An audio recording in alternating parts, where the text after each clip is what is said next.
So let's bring it all together here. Woo, bring it all together. This looks challenging, but I know you can handle it because you guys are incredible. You can handle anything, math-wise. All right, so I've got something to the 1/3. I've got a cube root. I know that that's the same exact thing. So what I can technically do is write this all under one radical or all with the same exponent. Let's do that. So I got this big old messy fraction inside of a radical. Now when I'm doing division, I can simplify. I know that I'm going to have the cube root of, well, 75 divided by 25 is 3, right? We know that one. 3/4 and 75. Okay. Now x to the 10th over x cubed. Well, when I have the same base, I subtract my exponents if I'm dividing, so I get x to the 7th.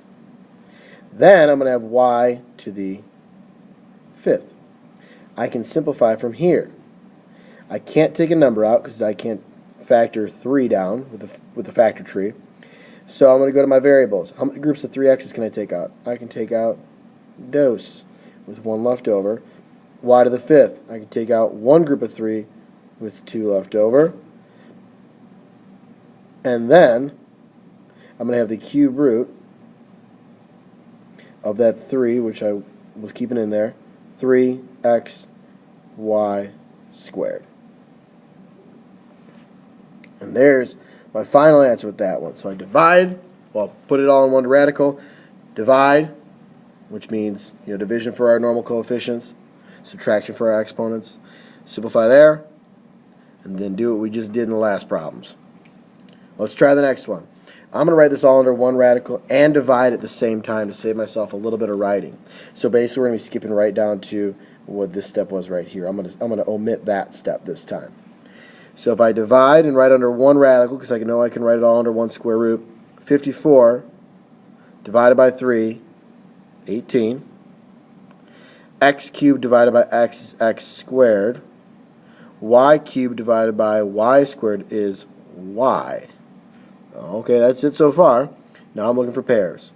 Well, I got 2 and 9, 3 and 3. There's my pair. 3 comes out. Dose stays in. How many pairs of x's? 1 pair with nothing left over. How many pairs of y's?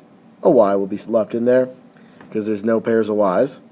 And I got the square root of 2y. Nice! Looks good to me. Looks good to me. Now what if we had something like this? This is a bit more challenging. We got fractions, but not like 1/3. We got like 2/3. Well, let's see here. Raising to the 2/3 is like taking the cube root and then squaring it. What's the cube root of 27? That'd be 3. What's 3 squared? 9. That wasn't too bad. Cube root of 27 is 3. 3 squared is 9. Now, I can take my exponent and essentially distribute it to those two. So 9 times 2/3 is 6. All of x to the 6th. 9 divided by 3 is 3. 3 times 2 is 6. Okie doke. 6 times 2/3.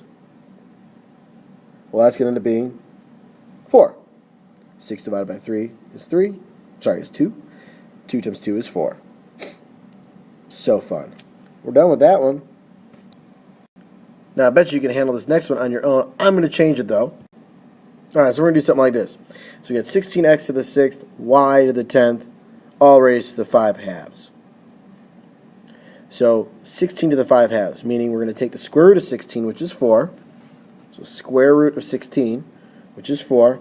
4 to the 5th, you might need to use your calculator for that one. It'll be 1,024. Now I have x to the 6th to the 5 halves. Well, 6 times 5 halves is going to end up being 15.